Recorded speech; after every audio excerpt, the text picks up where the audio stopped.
Mrs. Jenkins had chosen this place a long time ago. At first, however, she was shy, even turned away when someone she knew passed by, but then she got used to it. And she really knew many people because all her life Mrs. Jenkins had worked as a teacher in the local school. But life happened that in her old age she had to sell produce from her own garden, and all because she desperately wanted to help her daughter Scarlett and granddaughter Emilia, but her pension was low. Her son-in-law found another wife, and after the divorce, Scarlett and her child lived alone in a rented apartment, worked all day long, but there wasn't enough money. Scarlett and Emilia usually visited her on weekends, and Mrs. Jenkins tried to give her daughter at least some money every time. Scarlett resisted every time and told her mother off. "Mum, what are you doing? I have a job, and you should have more rest, less gardening, and not sell all day long." "Well, daughter, I am still strong, and while I have strength, I want to help you. I can see how hard you work, and the garden is my pleasure, so nothing will happen to me. Take the money. Don't hurt me. Buy Emilia new boots. How is it possible to go to school in such worn boots?" Scarlett, hardly holding back her tears, gratefully embraced her mother, and so they lived, helping each other as best they could, dreaming that someday they would be much better. The square where Mrs. Jenkins, like other village women, sold fruits and vegetables, were not chosen by chance. Firstly, buses to the city departed from here. In addition, the square was located near a busy highway, and many cars and intercity buses stopped there so that passengers could stretch their legs after a long sitting. And of course there was great interest in the village's organic products, so people bought up everything, even without bargaining, since there was no time for that. Mrs. Jenkins chose a faraway corner of the square. At first other women thought that Mrs. Jenkins would not have any trade, but Mrs. Jenkins only smiled silently. And then the women began to notice that the former teacher's products were more readily bought than theirs. They could not figure out what it was all about, and asked Mrs. Jenkins's neighbour, Mrs. Brown, to find out. Mrs. Jenkins and Mrs. Brown had known each other for many years because their houses were next to each other. When they were young, even though they often competed, they treated each other charitably, but over the years there has been nothing left of their good neighbourly relationship. However, they never openly clashed and talked to each other rather amicably.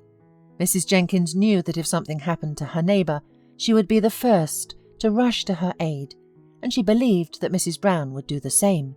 So, without suspecting anything wrong, Mrs. Jenkins shared with Mrs. Brown the secret of her success. You see, everyone wants a natural and organic product, but near the road, vegetables can get saturated with dust and exhaust fumes.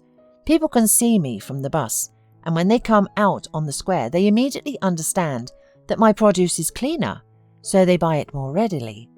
Since then, Mrs. Jenkins had no peace. Other women did not touch her place, but Mrs. Brown several times occupied it, and each time the answer was the same. "I thought you weren't coming today, so I decided to take your place in the shade." "Well, if you'd like, you can take mine, because I have already arranged everything here." Understanding that it was useless to argue, Mrs. Jenkins usually took Mrs. Brown's place, and on the next days she tried to get out early to get ahead of her cunning neighbour. And so this morning, Mrs. Jenkins got up early, came out of the house with the first rays of the sun, and wheeled her cart to the square. After walking a few metres, she heard the slamming of Mrs. Brown's gate and increased her step, realising that her rival had also decided to take a good place early. As hard as her neighbour tried, Mrs. Jenkins managed to get to the best spot first. "What a speed you have! As if you have not worked all your life with papers," said Mrs. Brown, panting with annoyance. "Good morning to you too, neighbour," replied Mrs. Jenkins with a grin. They began to arrange their groceries in silence, But then they got bored and began a leisurely conversation about the vegetable garden, about children and grandchildren. "So Scarlett's husband hasn't come back yet?" asked Mrs. Brown. "No, and thank God. Who needs this traitor?" "That's right. Scarlett is a clever girl. She'll find happiness."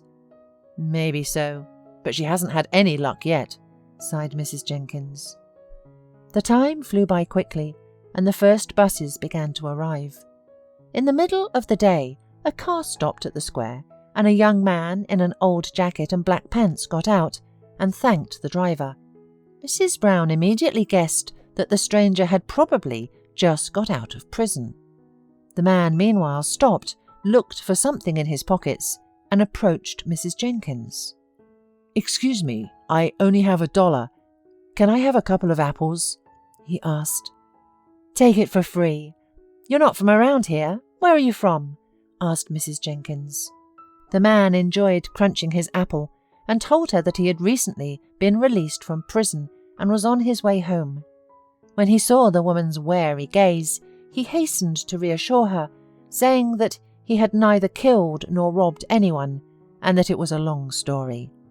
He was without money because freedom had turned his head. When he got out, he had money, but fate brought him together with 2 women. They talked to him and left him without money.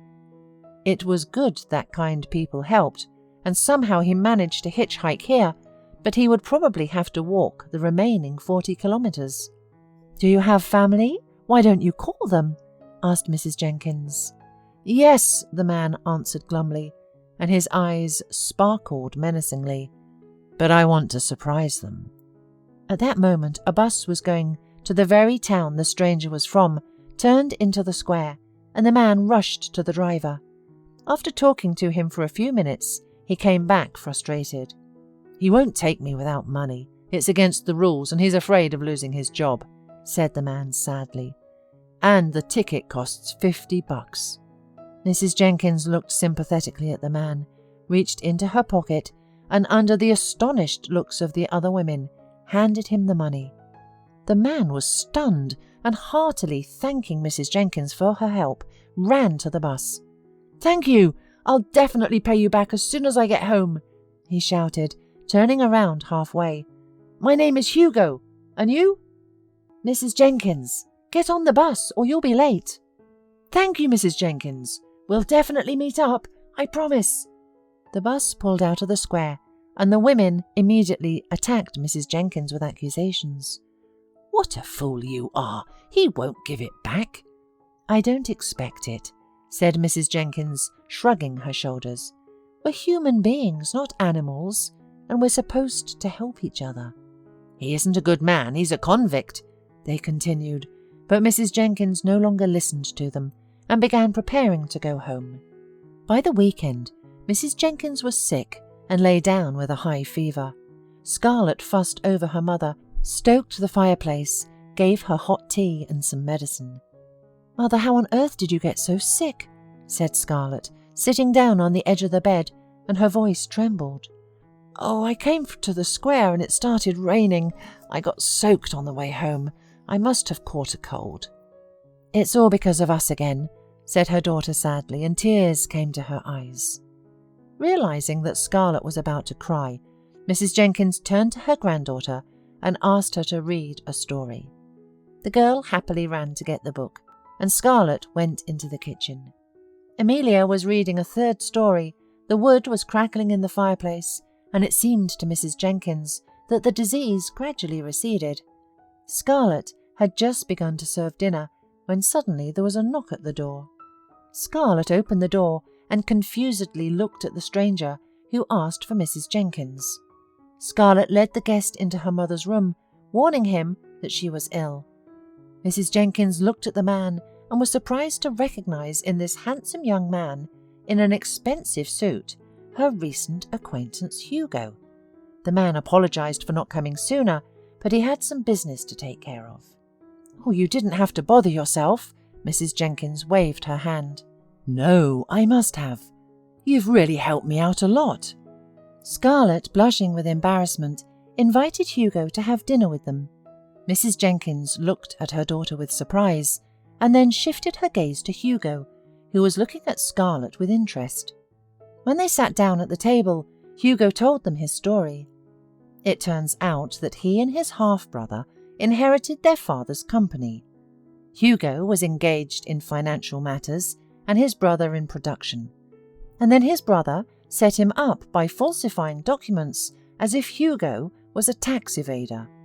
As it turned out after the trial, his wife was involved in this dirty story and soon divorced him to marry his brother. Hugo was given 6 months and a hefty fine. Of course, he was sad for the wasted days of his life, but he was not discouraged. Hugo came a few more times on weekends, and then one day Mrs. Jenkins heard from her granddaughter that he was also inviting them in the city. Mrs. Jenkins did not know what to think, but all her worries came to an end when one day Hugo's car stopped outside the house and he got out of it with a huge bouquet of flowers. Scarlett got nervous and ran to the mirror, and Emilia philosophically remarked, "The groom has arrived. Why is she nervous? After all, her wedding is soon." Mrs. Jenkins breathed a sigh of relief and thought with a smile that finally good times were coming to their lives. And for some reason, she was sure that her daughter would never be abandoned by Hugo.